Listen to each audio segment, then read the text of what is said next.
Moi, je veux qu'ils amènent leur game en dedans de notre game.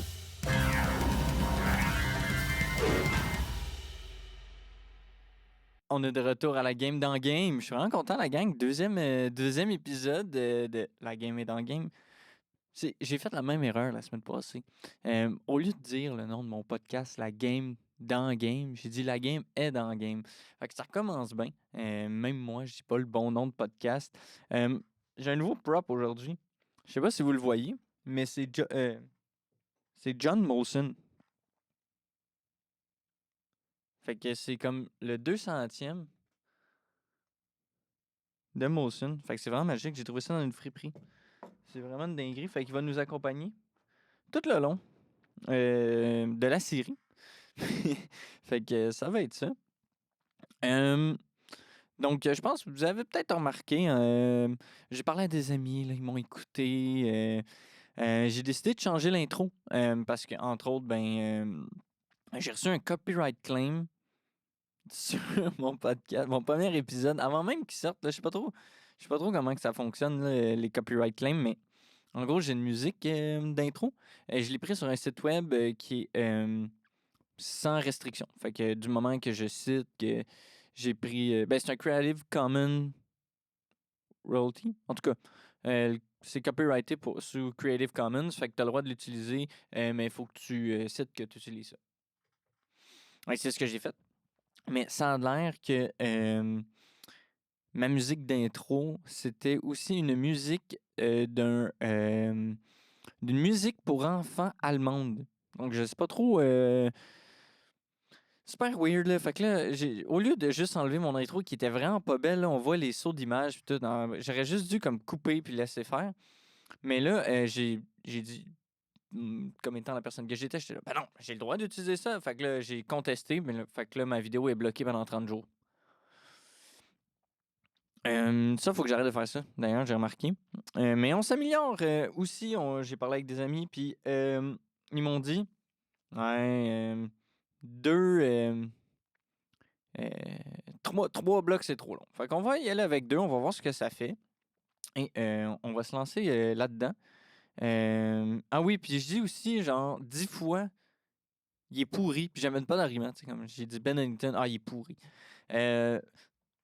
Premièrement, ce podcast-là, c'est moi, Jay, qui ramble à propos de la vie et du hockey. Donc, c'est mon éditorial, j'ai pas forcément à me justifier. Sauf que je vous invite quand même à me challenge, là, justement, parce que c'est ça. On va tous avoir plus de fun si on interagit ensemble. Je sais pas si vous comprenez. Fait que challengez-moi sur mes takes. Ça va être plus drôle de même.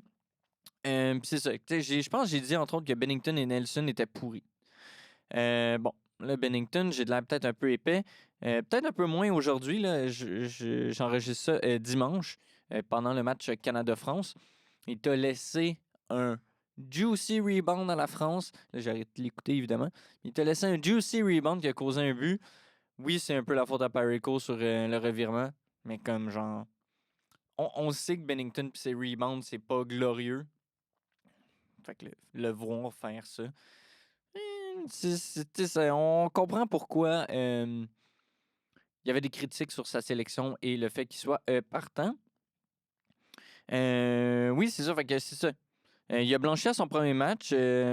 Puis, tu sais, je veux dire que la sélection de Bennington, dans son ensemble, je trouve ça un peu frustrant. Parce que, mettons, il est selon Hockey Stats, qui est comme le site à GFresh sur le hockey, pour ceux qui connaissent, là, qui fait de l'analytics et tout, il est à moins 28 buts sauvés attendus. Moins 28 buts sauvés attendus. Fait qu'il a laissé passer 28 buts. C'est une bonne marge du pire goaler de la ligue avec Levi Merilainen. Et je sais pas si vous vous souvenez, là, c'était Levi Merilainen qui jouait pendant que Linus Launois qui était blessé. C'était pas glorieux. Puis comme il y a beaucoup d'analytiques qui disent que les Sénateurs, c'est une très bonne équipe, mais ils ont eu comme le pire goaltending de la ligue. Fait bref, ils sont où est-ce qu'ils sont dans le classement. Mais bref, tout ça pour dire que genre Jordan Binnington, il a été pire que mauvais. Là. Il a été abominable. Il devrait même pas jouer. Je prends un exemple, Logan Thompson, qui est le troisième meilleur goaler de la ligue selon les buts sauvés attendus, avec plus 20. Fait que Binnington en a laissé passer 28 de trop. Thompson en a sauvé 20 de plus qu'attendu. Une différence de comme 48 buts. Là. Ça commence à être conséquent. Donc, c'était la même histoire aussi l'année passée. Là, j'ai pas sorti les chiffres de l'année passée parce que c'est pas si grave que ça. C'est juste que il y avait cette même division-là entre Logan Thompson et Jordan Binnington. Puis on a quand même favorisé Jordan Binnington au tournoi des 4 nations. Puis moi, c'est ça, je l'ai dit, là, aux Olympiques, je veux voir les meilleurs contre les meilleurs. Mais là, à cause d'une legacy de Jordan Binnington, qu'il est clutch. I mean, il est clutch, là, mais c'est quoi, tu sais? Comment tu mesures la clutchitude, là? Il a juste l'impression d'être clutch, d'après moi, parce qu'il joue devant les meilleures équipes de l'histoire, là. Il serait pas clutch s'il jouait pour l'Allemagne ou il jouerait pour... tu sais, on va en parler tout à l'heure, là, mais il aurait pas été clutch contre les Slovaques, là, qui ont battu la Finlande. Je pense pas, là. Moi, j'y crois pas. Donc, c'est ça. Puis je trouve que ce legacy-là, ça lui donne le droit d'être le pire goaler pendant... Pas le pire littéralement, mais un des pires goalers pendant 2 saisons contre un gars qui est l'un des meilleurs pendant 2 saisons. Genre, qu'est-ce que Logan Thompson doit faire pour pouvoir jouer? Et qu'est-ce que Bennington doit faire pour... Il fait n'importe quoi, tu sais. Fait que là, il joue quand même, puis ben, je trouve ça un peu frustrant pour Logan Thompson, parce que c'est lui le meilleur. Il est sans équivoque depuis 2 saisons. Qu'est-ce qu'il est supposé faire pour jouer aux Olympiques? Donc, c'est ça. Brock Nelson. Le choix de Brock Nelson, il est pas mauvais, clairement. Là. Non seulement il est pas mauvais, il a sa meilleure en saison en carrière avec l'Avalanche cette année. Et je dis qu'il a sa meilleure saison, puis il a quand même un pedigree assez garni dans la Ligue nationale. Il mérite clairement plus sa place dans l'alignement que JT Miller puis Vincent Trocheck. C'est juste qu'à la fin de la journée, excusez, je regarde en même temps le match, c'est rendu 9-2 les Olympiques avec un but de Brendan Hagel. Vous l'aurez su ici. C'est ça, donc j'aurais quand même pris Jason Robertson avant lui, puis j'aurais même pris Cole Caulfield, je pense, avant Brock Nelson. C'est ça. Puis ça finit là, il n'y a comme pas tant d'arguments, mais Jason Robertson, c'est un des meilleurs joueurs offensifs américains en ce moment dans la Ligue nationale. Il n'y a aucune raison qu'il ne soit pas là dans l'alignement. À part qu'il considère comme étant un joueur unidimensionnel, ce qui n'est pas vrai. Est-ce que c'est un joueur super dynamique, Jason Robertson? Vous l'avez tous vu patiner, là, c'est pas glorieux. Mais quand même, moi, je peux pas croire que tu peux laisser ce genre de joueur-là à la maison. Lundi, Marie-Philippe Poulin a quitté la glace en se tenant le joue droit après avoir été mise en échec en milieu de première période par la Tchèque Kristina Kaltunkova. Ensuite, le Canada a alors affronté les États-Unis pour la première fois depuis 2006 sans sa capitaine. Et on a tous vu le résultat avec un 5-0. Ouch! Toute une dégelée. Ensuite de ça, elle a manqué son match contre la Finlande ce jeudi. Elle a pratiqué vendredi. Bon, là, on ne savait pas si elle allait jouer. Elle avait entre autres témoigné qu'elle s'était blessée au genou. Et finalement, elle a joué contre l'Allemagne. Et elle a scoré un but et elle a égalisé Hayley Wickenheiser pour le record olympique du plus grand nombre de buts marqués sur la scène olympique. C'est ça, elle a rejoint Wickenheiser qui détenait jusqu'ici seule cette marque prestigieuse avec une impressionnante récolte de 18 buts. Je ne sais pas si vous avez vu, là je change de nouvelle, je ne sais pas si vous avez vu, il y a eu un autre but. Ah non, j'ai juste enlevé la notification. Je ne sais pas si vous avez vu sur les réseaux, il y a eu une saga avec Quinn Hughes qui a été edit out par les New Jersey Devils. Puis ils ont laissé les jambes dans la photo. Fait qu'il n'y a juste plus de corps. Là, vous ne me voyez pas forcément, mais ils ont enlevé le corps de Quinn Hughes. Puis là, il y avait genre 7 jambes dans la photo avec Jack Hughes puis Luke Hughes. Puis ça a comme tout un créé un buzz de comme oh my god, les Devils, qu'est-ce que vous faites? Moi, personnellement, ça m'a fait vraiment rire. Il y avait plusieurs qui s'arrachaient les cheveux de comprendre pourquoi les Devils avaient fait ça après avoir échoué d'échanger Quinn, que c'était un move qui transpirait la frustration des Devils par rapport à cette situation. Moi, je dis, relaxez un petit peu, là. C'est un bit que les Devils ont originalement fait en 2021. Je suis d'accord que c'est une mauvaise lecture de la pièce, là. Mais tu sais, c'est juste une vieille joke qui ont décidé de continuer dans un moment qui était peut-être pas approprié. Donc, c'est ça. Moi, ça m'a fait rire.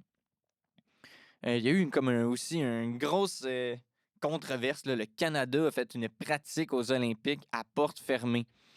Pierre Lebrun il a affirmé que c'était la première fois que depuis qu'il couvrait les Jeux qu'un tel événement arrivait.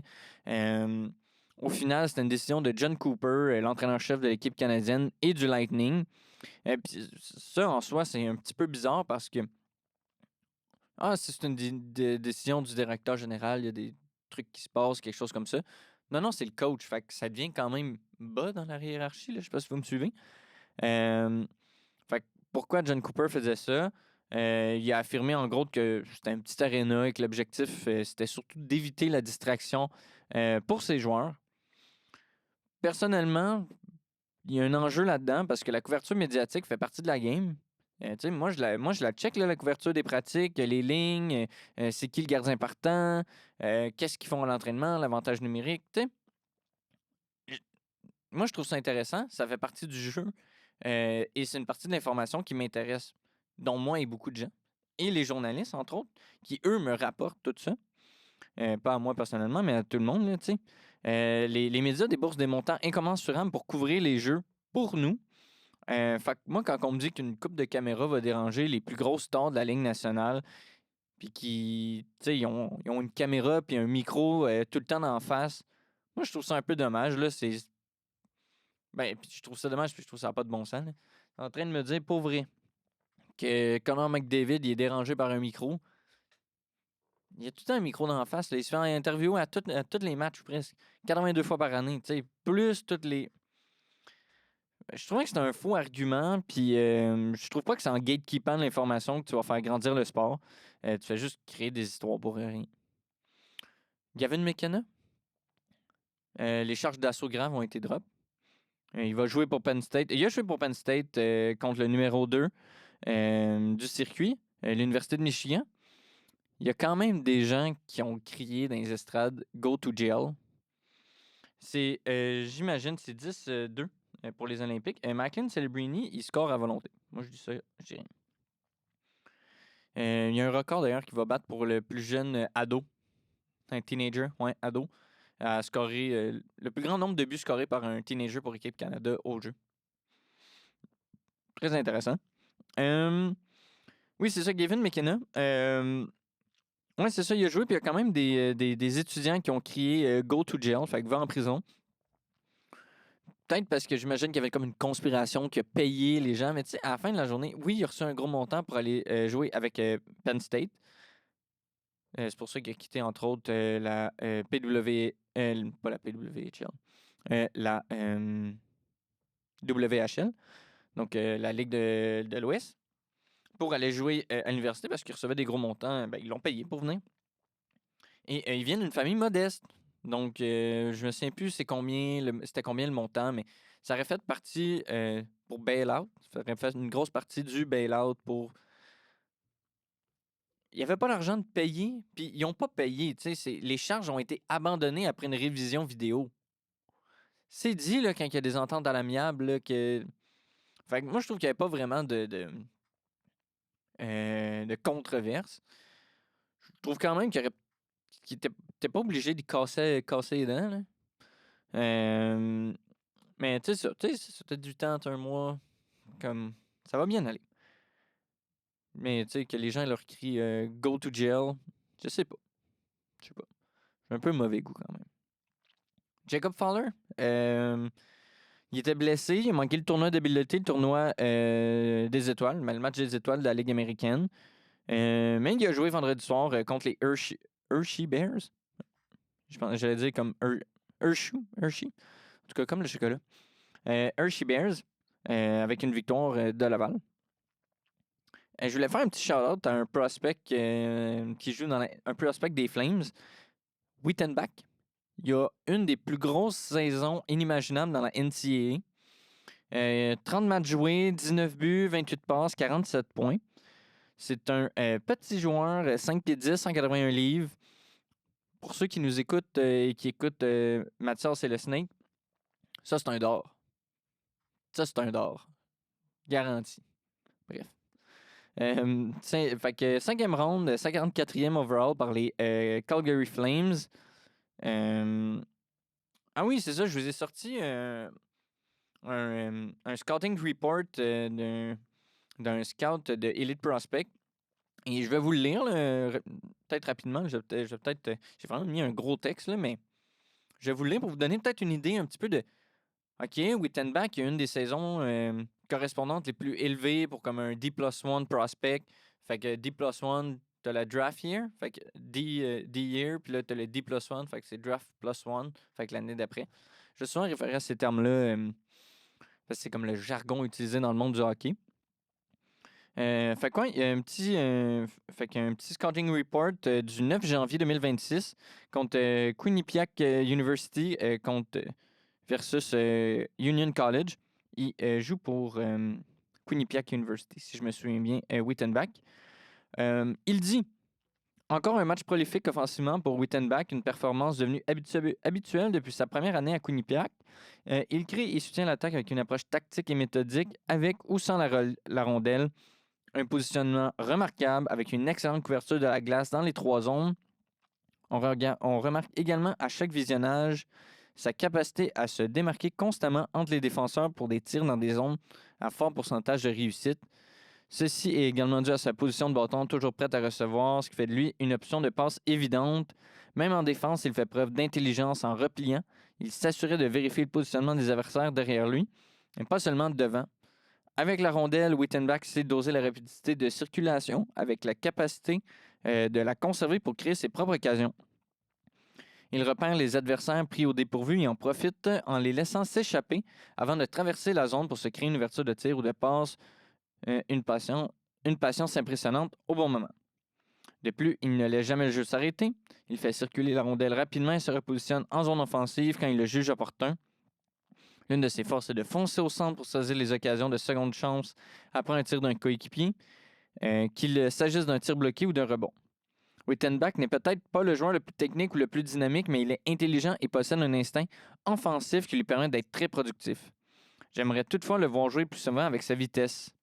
Ce n'est pas la traduction la plus évidente en LNH, mais Calgary doit être ravi de sa saison exceptionnelle de Wittenbach, surtout pour un choix de 5e ronde. Fait que, en gros, Wittenbach, c'est pas le gars qui a le meilleur tir, le meilleur coup de patin. Mais il a une belle vision, un positionnement impeccable, et il travaille tout le temps fort et il sait où aller pour aller dans les zones payantes. Ça va-tu devenir un grand joueur dans la Ligue nationale? Ben, c'est un peu ça qu'il dit. Il n'utilise pas assez sa vitesse, il n'a pas assez de pace pour peut-être la Ligue nationale et être autant productif à ce niveau-là. À voir, mais c'est définitivement un... tu sais, c'est ça. Pour ceux qui le savent, le Snake, il parle de d'or quand que... oui. On loue des joueurs au repêchage, mais non. Quand on repêche un joueur dans les rounds plus élevés, laissez faire le gars de 6 pieds 3 qui va être sur un 4e trio, ça se trouve partout. Lance un d'or, puis va chercher comme... Peut-être un joueur, c'est ça, 5 pieds 10, 180 livres, c'est pas gros, mais qui a vraiment des qualités offensives exceptionnelles, puis voit où est-ce que ça va aller. Il y avait eu aussi une super bonne saison à son année de repêchage, beaucoup de points. Donc, voir s'il va être capable de traduire ça dans la Ligue nationale. Moins hockey, mais un petit peu. C'est une belle suite. Shout-out à Charles-Émile Brunet. C'est le fils à Mathias Brunet. Donc, Mathias, c'est le Snake. Mathias Brunet, son fils, c'est un joueur de soccer. Charles-Émile Brunet, il fera le saut directement. Il a été repêché cet automne. Et il fera le saut directement de la NCAA à la MLS avec Nashville SC. Je ne m'y connais pas beaucoup en soccer, sincèrement. Mais de ce que je comprends, c'est quand même assez impressionnant, surtout pour un Québécois, de faire ce saut-là. Donc, ouais. C'est shout-out à Charles-Émile Brunet. Il y a des entrevues et tout ça. Vous pouvez aller voir. Jeter un coup d'œil, là, c'est le fun. Puis encourager Mathias et son fils, là, c'est cool. Moi, j'aime ça. On se supporte dans le sport. Martin Fehervary. qui évolue avec les Caps en ce moment, qui est quand même un joueur sous-estimé, je le souligne. Il fait ses débuts pour l'équipe slovaque en tant que nouveau papa, qui a maintenant, son enfant a maintenant 2 semaines à peu près. Fait que shout-out à lui. Petite histoire loufoque, là, j'espère que vous avez vu ça sur les réseaux. À Rome, un fugitif slovaque en cavale depuis 16 ans a finalement été arrêté à Milan où il était venu soutenir son équipe nationale de hockey sur glace aux Jeux olympiques d'hiver de Milan-Cortina. Fait que lui, il pensait qu'on avait oublié sa peine et son mandat d'arrêt contre lui. Et lui, il a décidé de faire genre « Hey, je vais aller en Italie supporter Juraj Slavkovski. » Puis il s'est fait pogner 16 ans plus tard. C'est quand même juste une peine de 11 mois. Là, fait que ça va quand même. Là, mais fait que c'est super drôle. Donc, petit commentaire par rapport à l'équipe canadienne de la Ligue féminine aux Olympiques. Ils ont eu de l'air lente contre les États-Unis. Pour ceux qui n'ont pas suivi, grosso modo, l'équipe canadienne a à peu près ramené le même alignement. Ça fait 20 ans qu'ils ont le même alignement aux Olympiques. Là.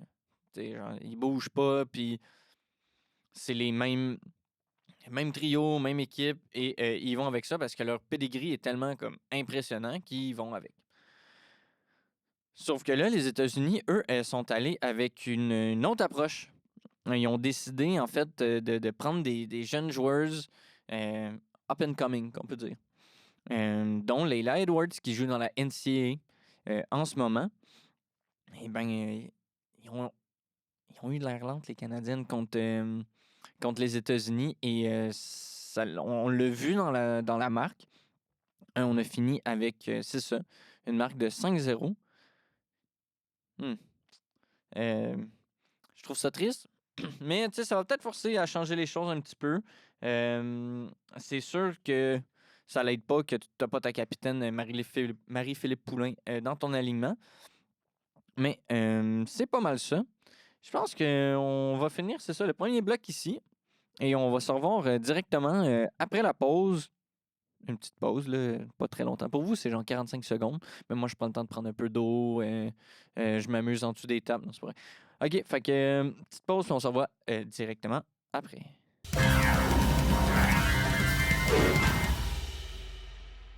On est de retour pour le deuxième bloc et le dernier cette fois-ci, parce que tel ont décidé mes amis. Puis comme je n'ai pas d'opinion dans la vie, il faut que je suive ce que les gens me disent. C'est pas vrai, j'ai trop d'opinions. J'ai oublié d'en parler tantôt, j'ai signé mon bail avec ma copine, on aménage ensemble, c'est la première fois que je vis avec une femme. Fait que déménage à Montréal cet été, ce qui va mettre sur pause probablement cette émission-là pendant un petit bout, le temps qu'on aménage adéquatement et qu'on commence à travailler et que je me graille de... Évidemment, ça va pas ressembler à ça ici. Ça va être un peu difficile de faire ça ici, mais de faire ça ici, de reproduire cet espace. Mais je vais faire mon possible pour que ça soit un peu plus relax. Tu sais, j'aime ça ici, que ça soit professionnel, mais tu sais, c'est très professionnel. Je me sens comme tight esti. Non, tu sais, on va faire ça avec des amis, on va prendre une bière, puis on va jaser. Peut-être un peu plus. Ça va moins être comme moi qui lis un texte, ça va plus être des discussions entre des gens qui aiment vraiment ça, le hockey. En tout cas, il faut me suivre pour savoir quand que ça va être ces épisodes-là. Sujet 2, ben, les Olympiques, en fait, c'est la suite. Là. C'est un peu l'épisode 2 des Olympiques. Je veux vous parler du match actuel. Là, le match Canada-France vient de terminer. C'est ça que j'étais en train de faire pendant la pause. Tom Wilson a fait un Gordie Howe hat-trick. Pour ceux qui ne savent pas, c'est un but, une passe et une bataille. C'est quand même wild de faire un Gordie Howe hat-trick. Je répète, je ne suis pas capable de parler anglais. Un Gordie Howe hat-trick aux Olympiques. C'est ça. C'est wild de faire ça aux Olympiques, mais il n'y a rien qui arrête cet homme. Surtout pas Artemi Panarin. Fait que c'était une bataille contre Pierre Crinon. C'est pas une suspension automatique. La IHF va pouvoir décider par la suite s'ils ont besoin de le suspendre un match à cause de ça, parce que c'est pas légal les fêtes aux Olympiques. C'est le Danemark et la Lettonie qui commence. C'est Freddie Anderson dans les nets, si jamais. Crosby, pendant ce match, a eu 3 points contre la France. Record de points pour pour les hommes aux Olympiques. C'est ça. C'est un nouveau record par Sidney Crosby. De la misère, il s'est pas passé de temps en plus dans la pause.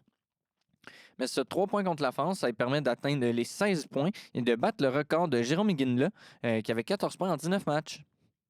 Et voilà. Ce match-là n'était pas vraiment. Il y avait une importance, en fait, pour le tiebreaker, donc savoir qui va finir premier dans toute la hiérarchie des Olympiques. Et là, ben, pour que les États-Unis finissent avant le Canada et avoir le meilleur seed, il doit battre l'Allemagne par 7 buts. Donc, c'est pour ça que c'est important de scorer beaucoup de buts aux Olympiques. Donc, c'est ça. On retourne un petit peu dans le temps. Le 11 février, il y avait des reports que William Nylander était blessé à l'aine. Finalement, il a joué donc, dans le match Suède-Italie. Ils ont gagné par la marque de 5-2, mais c'était juste 2-2 jusqu'en milieu de deuxième. Et c'est ce jeune gardien italien. Je pense que je suis pas mal certain que c'est le premier joueur italien à avoir été repêché dans la Ligue nationale que j'ai parlé dans mon premier épisode. Fait quoi? Tout le monde est très impressionné par ce jeune gardien italien. Il pense que peut-être il va avoir une job en revenant des Olympiques dû à sa performance impressionnante. Peut-être les Oilers, hein? Parce que Tristan Jarry, c'était finalement, c'est ça. C'était peut-être pas Stuart Skinner le problème. On m'a aussi dit d'arrêter de faire trop de pauses parce que, évidemment, pour ceux qui ceux qui font juste m'écouter et qui me regardent pas, mais ils voient pas moi qui fait des simagrées. Mais fait qu'on va faire moins de pauses. J'aime ça, faire des dramatic pauses. Mais c'est pas grave. Ouais, William Nylander a joué et ça a été pendant les 2 matchs que j'ai suivis le meilleur contributeur sur les chances de marquer de son équipe. Match Slovaquie-Finlande. Tout un match. C'est un match que la Finlande était supposée gagner. Mais ça a l'air qu'il y a un jeune joueur du nom de Juraj Slafkovský qui a décidé que ça allait pas se passer de même. C'est un match du 11 février. Donc, Slovaquie-Finlande, 4-1. C'était Korpisalo, Matinpalo et Kapanen n'ont pas joué. C'était Samuel Avlav qui a été transcendant dans les nets. C'est un goalie de 24 ans qui joue avec l'Iowa Wild et il a un save percentage de .884. C'est ça qui est magique. On parle d'un joueur de Ligue américaine qui n'est pas capable de faire du .900, mais il arrive aux Olympiques puis il a de l'air d'un dieu grec. J'adore. C'est ça les Olympiques. C'est ça le. C'est ça C'est ça qui est le fun. Les tirs étaient 18-5 après 20 minutes pour la Finlande. Donc, même si la Slovaquie a créé moins de chances de gagner, ils ont trouvé une façon de gagner. Ils ont créé moins de chances de marquer. Excusez, je fais des fautes dans ce que j'écris. Fait qu'ils ont créé moins de chances de marquer. Ils ont trouvé une façon de gagner quand même. Ça a, entre autres, été permis grâce à la grosse performance de Slafkovský qui a eu 2 buts. Et il a eu aussi sa première passe en compétition internationale. Puis c'est ça, on veut des upsets aux Olympiques. It's exciting. États-Unis, Lettonie. Les États-Unis ont gagné par la marque de 5-1 le 12 février. Keller et Lacombe étaient scratch. Ça aurait dû être Anyfim et Miller. On passe à autre chose. Canada-Tchéquie 5-0, 12 février. Ils ont bench chez Theodore, Seth Jarvis et Travis Steinheim. Josh Morrissey s'est blessé pendant le match de jeudi contre la Tchéquie. Et il n'a pas joué contre le match de la Suisse et il a manqué. Je vais peut-être aller vérifier quand même, mais je suis pas mal certain qu'il a manqué. Non, il a manqué son match contre la France, je sais. Je l'ai vu. Je me souviens. Ils ont déclaré qu'il n'allait pas jouer. Damien Clara, donc dans le match Slovaquie-Italie. Donc Clara était le gardien de l'Italie. Je vais quand même vérifier. Je pense que c'est lui, c'est ça, ouais. C'est lui qui a été repêché exactement en 2e ronde par. Il est-tu signé? En tout cas. Damien Clara a quitté le dernier match contre la Suède à cause d'une blessure à la jambe. Il est rentré dans le match pour remplacer David Fadani en troisième et il a bloqué 7 tirs sur 8, laissant passer un but contre Uznica. Il devrait jouer samedi, Damien Clara. Et il n'y a pas eu de but pour Slavkovski dans ce match. Eh bien, on est quasiment déçus. Un gros match, grosse rivalité pour le match Suède-Finlande avec la victoire de 4-1 pour la Finlande le 13 février. Ça a été un gros match pour UC Saros. Il a été vraiment impressionnant. La Finlande s'est fait outchance, mais elle a gagné quand même. 2 matchs que Forsberg est le 13e attaquant. Puis ça, je comprends pas, là. Tu sais, quand t'es 4-1, t'es pas capable de scorer un but. Puis Philippe Forsberg, c'est ton 13e attaquant. Puis quand tu trails, là, il me semble que tu veux un goal scorer. Puis genre, Forsberg, il est même pas si mauvais défensivement que ça. Il a été un 5-time 30 goal scorer, un 2 times 40 goals. Il devrait être capable de t'aider à scorer. Mais non, regarde. Fait qu'il est 13e attaquant, il joue à peine.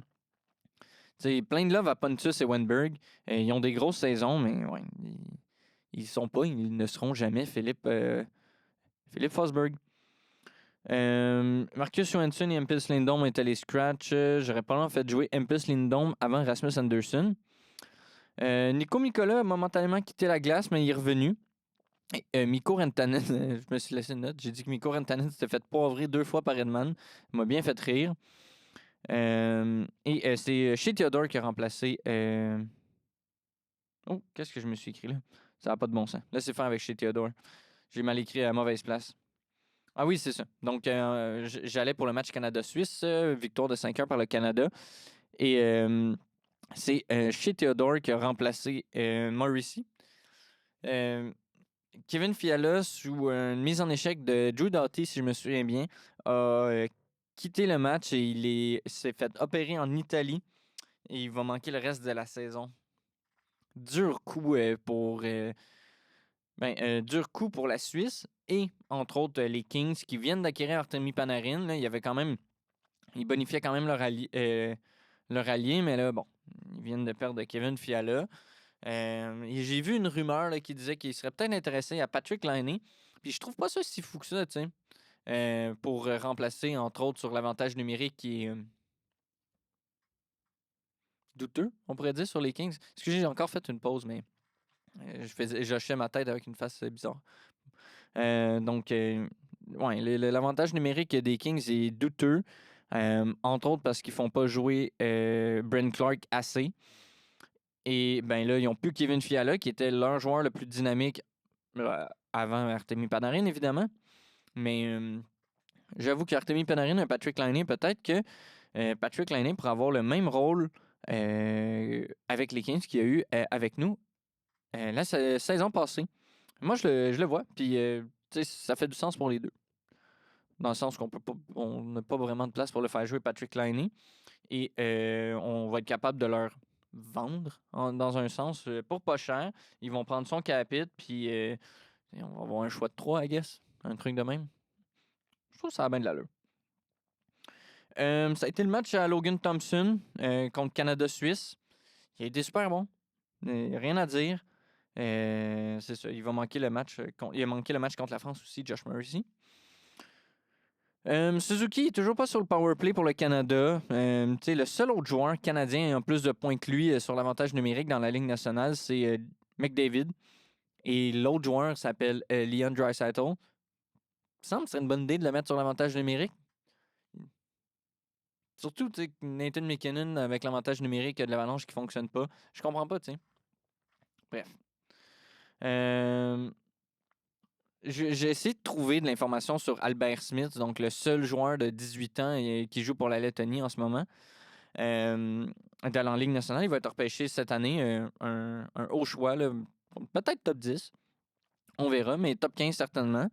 Il n'y a pas de report que j'étais capable de trouver vraiment, mais Cam Robinson, qui travaille pour Elite Prospect, qui est le responsable des hockey médias et relations, il a dit qu'il a bien joué et qu'il pilote un premier PP like he belongs. J'essaie de trouver comme une traduction en français, ça n'avait pas d'allure, mais... Donc, il n'y avait pas de l'air en dehors de la place. En dehors de... Ouais, c'est ça. Il y avait de l'air à sa place. Match France-Tchéquie 6-3.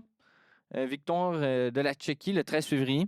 Dan Vladar a vraiment fait peur en laissant passer 2 buts sur 4 tirs en première période, donnant l'impression que ça va être un upset. Ça ne l'a pas été. Bon. Match Slovaquie-Suède. Ça m'a fait rire. Là. Je vous invite à aller voir la réaction de Slav à la suite de cette défaite-là. Tu n'as jamais vu un homme aussi content? Parce qu'en gros, ça a permis aux Slovaques de clinch le groupe B. Fait que être en tête du groupe B, au-dessus de la Suède et de la Finlande. Je me souviens bien. Bref, ils vont être en haut de leur groupe, dû à un but au différentiel de but. Et en gros, c'est ça, même s'ils ont perdu contre la Suède, le but tard par Dalibor Dvorsky sur l'avantage numérique, prospect des Blues, il a permis aux Slovaques de clincher ça, le groupe B. Au moment que j'ai écrit ça, c'était sous condition que la Finlande gagne en temps réglementaire contre l'Italie. Ils ont gagné 11-0. Donc, c'est ça. Fait que Slav, il était tellement content parce que ça lui a permis d'être en tête du groupe pour une défaite. Fait que, il dit que c'est la meilleure défaite de sa vie. J'imagine. Oui, le match Finlande-Italie, je n'en parlerai pas beaucoup. Je me suis juste marqué rough. Ça a permis de faire clinch la Slovaquie. Anton Lundell est blessé et Oliver Kapanen a été benché tout le long. Il n'a pas joué son match de hier. Il y a eu les États-Unis contre le Danemark, 14 février. C'est Swimmen dans les buts. Et les États-Unis ont gagné par une marque assez convaincante. Donc, j'ai vu un... non, c'est Dom. Fait que Dom a fait, en fait, il s'est mis à noter, en fait, toutes les équipes olympiques canadiennes avec... non, pas toutes les équipes canadiennes, mais en fait, toutes les équipes olympiques hommes avec les joueurs de la Ligue nationale. Ils les ont mis en ordre chronologique pour essayer de déterminer quelle était la meilleure équipe de l'histoire aux Olympiques. Mes excuses. Et une des choses qui en est ressortie, là, je ne vais pas lire l'article au complet, là, vous pouvez aller voir sur The Athletic, mais mes excuses. Ce que j'ai trouvé vraiment intéressant, en fait, c'est en gros, en talent brut, c'est définitivement cette année qui est probablement l'équipe la plus talentueuse de l'histoire. Tu sais, Crosby, McDavid, McKinnon, rajoute Celebrini. On a une ligne de centre, techniquement, les plus talentueuses inimaginables aux Olympiques. Et la seule chose qui retenait, en fait, de donner cette première place, je pense qu'ils l'ont mis 3e ou 4e, c'était dans les nets. La faute de Jordan Binnington. Et on a certains questionnements aussi à la défense. On n'a pas de réel comme défenseur toué droitier exceptionnel. Donc, à part... tu sais, c'est ça. Il n'est pas toué, là, Colton Parayko. Là. Colton Parayko, c'est un patineur absolument doué et incroyable. Mais c'est le genre de gars qui va prendre la puck, il va la monter en zone neutre, puis là, il va arriver en zone offensive, puis il va faire un dump-in au lieu de juste faire une passe au meilleur joueur de l'histoire, tu sais, peut-être. Non, lui, il faut qu'il fasse ça lui-même. Et la seule raison pourquoi il est là, c'est parce que c'est un gros défenseur droitier qui patine bien et qui est bon normalement défensivement. Puis tu sais, moi, c'est pour ça que j'ai ramené genre Evan Bouchard à la place, parce que la bourde que Colton Parayko a faite, c'était une bourde incroyable contre le match contre la France aujourd'hui. Ça avait aucun bon sens. Puis c'est juste ça son rôle, d'être défensif. Fait que là, ton rôle, c'est d'être défensif. Ton rôle, c'est pas de faire des points. Puis là, tu fais une bourde de même. Ce qu'on critique beaucoup à Evan Bouchard, de faire des grosses bourdes qui mènent à des buts. Ah ben là, c'est quoi l'avantage finalement? Et où ta plus-value finalement avec Colton Parayko? Pourquoi t'as pas juste Bouchard qui finalement aurait fait peut-être la même. Mettons, aurait fait la même bourde que lui? Et peut-être pas, là. Parce que Evan Bouchard est définitivement un joueur supérieur à Colton Parayko. Ben, il a fait sa grosse bourde qui a coûté un but, là. Fait que c'est qu'est-ce on perd l'avantage avec Parayko parce qu'il laisse passer des buts, mais là, t'as pas l'offensive que Bouchard pourrait amener. Fait que, moi, je trouve ça, c'est ça, hyper douteux. C'est le même principe qu'avec les Vinny Trocheck, les JT Miller. Pourquoi t'as pas amené les meilleurs buteurs américains sont tous pas là? Les 3 meilleurs buteurs sont pas là. Pour moi, c'est du non-sens. Puis à chaque fois, ils nous répètent c'est pas. Tu sais, on construit pas, on fait pas juste mettre les meilleurs joueurs ensemble, là, on construit des équipes, nous, c'est ça qui est important. Ouais, mais genre, pourquoi tu fais pas jouer Bouchard avec McDavid? Ils savent jouer ensemble, là. Tu sais, t'as McKinnon, Devin Tace puis Makar. Pourquoi tu peux pas avoir McDavid puis Bouchard, tu sais? Puis, mettons, là, Kyle Makar se serait blessé. Tu vas mettre qui sur l'avantage numérique? Travis Sanheim? Devin Taze? Colton Parayko? Ça a comme pas d'allure, là. Moi, je trouve que définitivement, on aurait dû avoir Evan Bouchard juste pour cette raison-là. Puis, tu sais, on le critique beaucoup parce qu'il fait des grosses bourdes, mais ton équipe est meilleure quand il est là, là. J'ai oublié de noter pour le match contre la France, Sam Bennett et Shea Theodore, c'était eux qui étaient benchés. En passant, l'avantage numérique aurait probablement été à Thomas Harley. Ah non, ça aurait été à Shea Theodore, effectivement. Mais là, il est comme il est comme le. Il est pas benché, il est le 7e défenseur. Fait qu'il joue juste sur le 2e powerplay. Mon Dieu. Et il y a pas de Suzuki sur l'avantage numérique non plus. Aïe, aïe, aïe. Moi, je trouve ça un peu douteux, là. Bref, c'est ça. J'en suis bouche bée. Qu'est-ce que... Ah oui, et c'est ça que je voulais dire. Fait que c'est ça. Les États-Unis, eux, ils ont fait pas mal plus de... Ah oui, en fait. Excusez-moi. Je suis vraiment tout mélangé depuis que je suis revenu de cette petite pause-là. Donc, ce que je voulais dire, c'est ça. Fait que la seule raison qui empêche comme cette équipe d'être la plus grosse équipe que l'histoire des Olympiques ait jamais connue, c'est entre autres à cause un petit peu de la défense, mais surtout du gardien qui est Jordan Binnington, qui pourrait... il pourrait être clutch, là. Mais c'est le risque qu'il soit pas parce qu'il a été pourri cette saison, puis il a été pourri la saison passée. Donc, je trouve ça un peu dommage, mais quand même, overall, je suis vraiment content de l'équipe qu'on a et de du contenu qu'on est capable d'avoir aux Olympiques. C'est définitivement meilleur quand les NHLers sont là. Dernière petite chose, peut-être par rapport aux Olympiques, puis après, je vais revenir sur un sujet que j'avais parlé le dernier épisode. J'avais parlé des gardiens du Canadien. Tout le monde dit qu'Auston Matthews, il sert à rien. Auston Matthews, moi, j'ai pas de problème avec son jeu. On dirait que c'est tout un joueur. Auston Matthews, c'est un des joueurs les plus physiques, talentueux, genre de la ligue. Comment on peut dire ça? Il fait des hits, fait des blocs, il tire. Fantasy value, c'est incroyable. Là. Il y a un volume de categories exceptionnel. Mais on dirait que s'il ne score pas, dans l'imaginaire collectif, il n'est pas bon. Et pourtant, c'est un joueur tout exceptionnel qui. Bref, en tout cas, il est vraiment bon, là, Auston Matthews. C'est juste qu'il joue avec les Leafs. Et entre autres, son coach, Craig Berube. Oui, c'est ça. C'est bien Craig Berube. Mais Craig Berube utilise Auston Matthews comme un match-up center. Fait que ce que je veux dire par là, c'est qu'à chaque fois qu'il joue contre les... Normalement, tu essaies de jouer des joueurs défensifs contre les meilleurs éléments offensifs de l'autre équipe et tu mets ton meilleur joueur offensif contre les autres, les autres éléments moins bons. En tout cas, l'objectif, c'est qu'il y a quelqu'un qui a des rôles défensifs qui joue contre les meilleurs rôles offensifs de l'autre équipe et vice-versa. Mais là, il utilise Auston Matthews pour shut down les autres lignes offensives. Mais ça vient avec des zones start défensifs. Donc, il l'utilise pour jouer défensivement. Ce qui n'a pas de bon sens, là. Pourquoi tu joues ton centre offensif incroyable qui est capable de scorer 60 buts dans une saison, comme Philippe Danault? Bref. C'était ça. C'était la dernière petite chose. Et je voulais revenir, c'est ça, j'ai parlé que...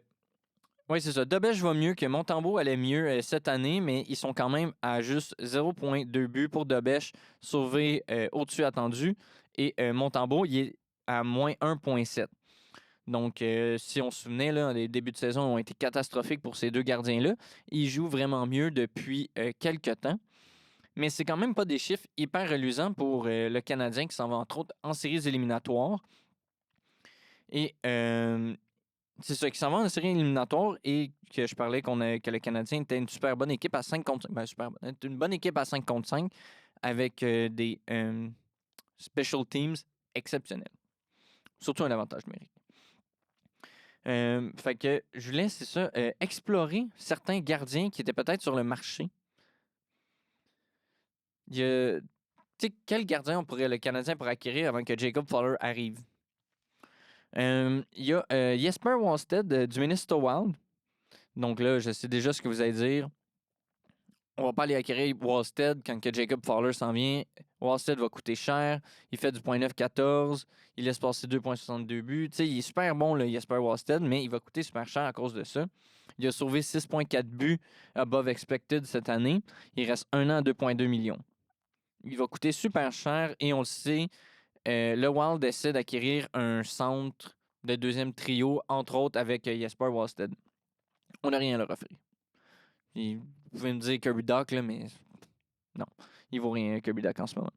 Ensuite de ça, Anthony Stolarz, il a vraiment pas une bonne saison. Il fait du .876, il fait 6 victoires, 7 défaites, une défaite en prolongation. Il est signé 4 ans, 3 750 000 jusqu'à ses 36 ans. Fait que ça, c'est son extension. Et il a laissé passer moins 9,6 buts au-dessus des attentes. Fait qu'il a été pire que Dobèche et Montembeault rassemblés. J'ai parlé rapidement que Jordan Binnington, parce qu'il est à sa dernière année de contrat à 6 millions, on pourrait peut-être aller chercher, mais tu sais, c'est ça, il est à moins 28,5 buts de sauver attendu. C'est le pire gardien de la Ligue. Tu payes quoi pour ça? Rien, là. Tu peux, même d'un point de vue, mettons qu'il était bon, là. Quand même, là, c'est 6 millions. Qu'est-ce que tu peux payer pour Jordan Binnington? Bref. Moi, en tout cas, c'est un peu le point que je veux faire, là. L'autre, c'est Jonathan Quick, qui reste 1 an à 1,5 millions. Il a sauvé moins 2,6 buts above expected. Puis, tu sais, les Rangers, somme toute, c'est pas une mauvaise équipe défensivement. Fait que je suis pas vraiment vendu sur Jonathan Quick. Il coûte pas cher, tu sais, de l'expérience en série, sure. Même affaire pour Bennington, mais moi, ça me reluit pas ce genre ce genre de vente-là, de l'expérience en série. Ah, c'est un gagnant. Comment. C'est quoi être un gagnant? Tu sais, t'es un gagnant parce que t'es bon et que l'équipe est bonne autour de toi. Là. Tu sais, c'est pas. C'est pas un. C'est pas Michel-Ange, là, ou juste en haut de lui, puis qui tue Michel-Ange, c'est vraiment l'artiste, là, mais tu sais, c'est pas Papy, là, qui est au-dessus de lui, là, puis qui l'aide à sauver des buts qu'il devrait pas, là. Tu sais, c'est pas de même, là, tu sais, Papy qui donne il donne un coup de pied sur la puck, là, pour que ça aille dans le net de l'autre. Ça existe pas, là, cette théorie de gagnant, là. Il y a des gens qui ont des meilleures attitudes que d'autres. JT Miller en a pas. Ah oui, ça, j'en ai jamais parlé. Je sais pas si vous avez vu. JT Miller, avant les Olympiques, il s'est fait interviewer. Et ils ont demandé, ouais, à quoi tu t'attends? Là? Qu'est-ce qui pourrait changer là, pour les Rangers en revenant des Olympiques? Il a fait une meilleure attitude. Tu sais, il, il était comme, tu sais, bref, il avait de l'air défait. Tu sais, c'était vraiment, il disait genre, on pourrait revenir en jouant mieux. Tu sais, je sais pas si JT Miller veut rester longtemps avec les Rangers de New York, mais allez voir l'entrevue. Là. Je me souviens plus des mots exacts, mais on a vu un homme défait, peu d'espoir. Lui, il voulait juste jouer aux Olympiques avec les meilleurs joueurs puis rêver. Là. Il va en faire des cauchemars le restant de sa saison avec les Rangers. Là. Bref. Dernier gardien, Alex Nedeljkovic, avec les Sharks de San Jose. Il a sauvé 1,2 buts de plus qu'attendu. Il est sa dernière année de contrat à 2,5 millions. Il a 33 ans. Je suis vraiment pas convaincu avec Alex Nedeljkovic parce que, en fait, avec aucun de ces choix-là, parce qu'ils sont. Soit ils sont pires que les gardiens qu'on a actuellement encore, ou marginalement meilleurs. 1,2 buts sur toute la saison avec Alex Nedeljkovic. Il y a l'argument qu'il joue vraiment en arrière d'une défense quand même pitoyable avec les Sharks, mais tu veux remplacer Dobèche, Montembeault par des joueurs peut-être meilleurs, mais probablement pas. Moi, je pense que c'est du ride or die avec notre mur Montembeault. Je sais pas si vous connaissez la chanson. Pendant que Montembeault jouait sa tête, entre autres, l'année passée. HFTV, avec Abs Fans TV, on crée une chanson pour Samuel Montembeault, donc qui était C'est quoi? C'est un mur? Ben non, c'est Montembeault. Moi, j'adore cette chanson. Et ces derniers temps, je pense à Montembeault puis je verse une larme parce que c'est putain le mur qu'on a connu l'année passée. C'est ce qui va conclure cette deuxième émission.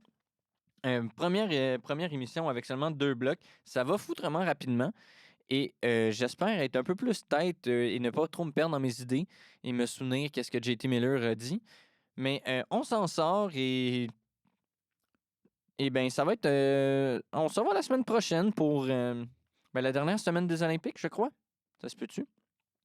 Je suis même plus sûr quand les Olympiques finissent. Mais on va sortir à un moment donné de ces Olympiques-là puis on va vraiment ressauter dans l'actualité NHL parce qu'il n'y a rien qui se passe en ce moment à part les Olympiques. Donc, merci beaucoup. Like and subscribe avec mon super anglais. Et on se revoit la semaine prochaine.